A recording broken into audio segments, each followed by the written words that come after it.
Hello everyone and welcome back to the Great Book of Grudges. My name is Nathan and we're back with another Total War Warhammer video. I didn't expect to make a second video today, but it seems that Creative Assembly have now dropped a new patch for the Wood Elves. The ASRAI RESURGENT update is now live in an opt-in beta. This will introduce some of the changes that Creative Assembly originally stated that they wanted to change after customer feedback. I am aware that some people don't tend to follow the Total War website or their social media platforms, so I wanted to make this video to discuss the changes involved. First is the changes to the Forge of Dafe, which goes as follows. Items will now revert back to their previous upgrade level after reforging expires, rather than their base level. And secondly, the Naestra Leaves option that appears when Dafe offers to reforge a completed item now has a reduced timer until the next new item is offered by 2 turns. In addition, there have been some balancing changes on all the items offered by the Forge.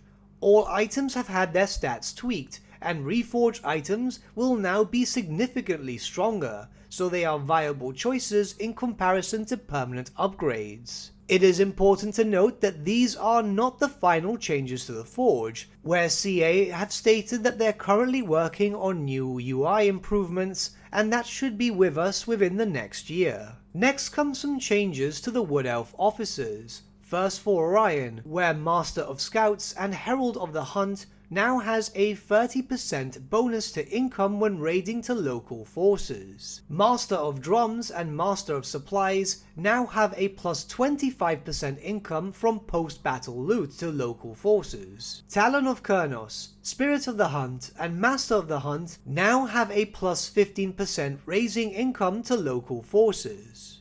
And of course, all of these bonuses will be doubled during wild hunts. If several lords with the same effect are in the region, the effects will indeed stack.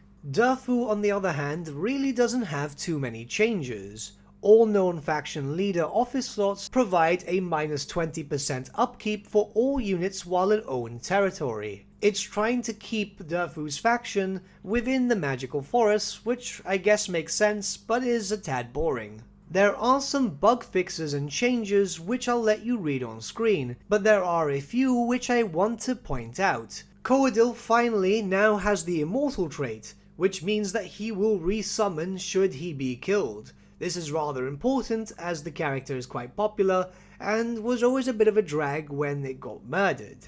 Ariel, Coadil and Gorich now have 0 upkeep, the same as every other legendary hero. Which, yeah, might not seem like a big change, but at least you'll have a bit more money, especially as the Wood Elf factions where money isn't too common. There are a few different changes here and there, which isn't that bad. It's great to see Creative Assembly take a rather active role when in regards to making a beta patch. Yes, you've heard me correctly here. This is beta, so it won't be directly live unless you choose to use it. To be able to do so, all you need to do is go into your Steam's games library. Right-click Total War Warhammer 2 and select Properties. In the Properties windows, select Betas tab, and in the Betas drop-down, find Warhammer II _ 1.10.1. This will now be your beta build, which you'll be able to use with all the new fixes. Now bear in mind one thing, it's more than likely that this beta will not be save game compatible. It doesn't state that anywhere on the article, but 9 out of 10 times this is the case. It's understandable that this can be a tad annoying, but then again they have to go in through the code and fix some stuff up, so some stuff can end up breaking. But that being said, at least we have a beta update build to keep us going until we get a official build. I'm assuming that would be around maybe January, February? We don't know just yet, of course, but they did state it was going to be early next year, so yeah, that's something. Hopefully I've been able to keep you guys informed about this matter. Apologies for the short video, but I'm actually running late to something right now, so I shall see you all again very, very soon. Have a good day.